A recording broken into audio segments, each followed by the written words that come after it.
This is a field where one does not write a Principia which holds up for 200 years, or paints a painting that will be looked at for centuries, or builds a church that will be admired and looked at in astonishment for centuries. No, this is a field where one does one's work and in 10 years it's obsolete and really will not be usable within 10 or 20 years. I mean, you can't go back and use an Apple I because there's no software for it. In another 10 years or so, you won't be able to use an Apple II. You won't be able to fire it up and see what it was like.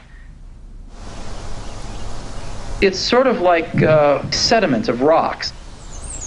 You're building up a mountain, and you get to contribute your little layer of sedimentary rock to make the mountain that much higher.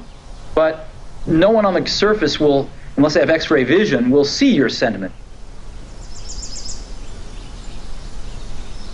In Japan, there's an idea called mono no oware, meaning the deep awareness of things. It celebrates the melancholy of the passing of life and sees more beauty in the fallen leaf than the one on the branch. Maybe that's what Japan held for Jobs, the sadness of the soul as expressed in the beauty of things.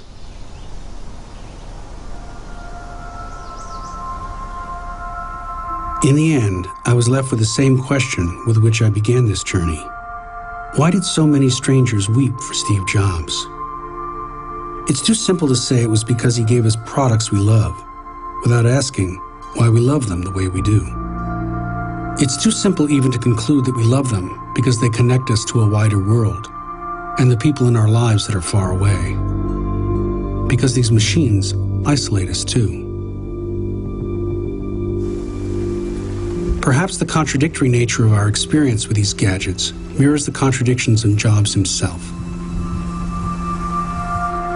He was an artist who sought perfection but could never find peace. He had the focus of a monk, but none of the empathy.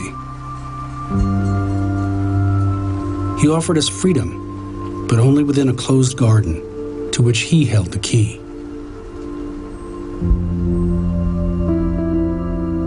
To reconcile these contradictions, I think we have to look to the other half of our relationship with Jobs, to ourselves. As Jobs wanted it, the screen of my iPhone is dark, a Zen landscape of the unseen. If I stare into it, I see an obscure reflection of myself.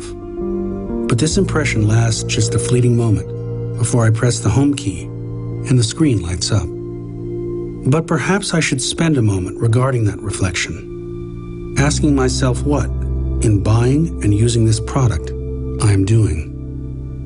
What is the full nature of my transaction with the maker of this magical and intimate machine?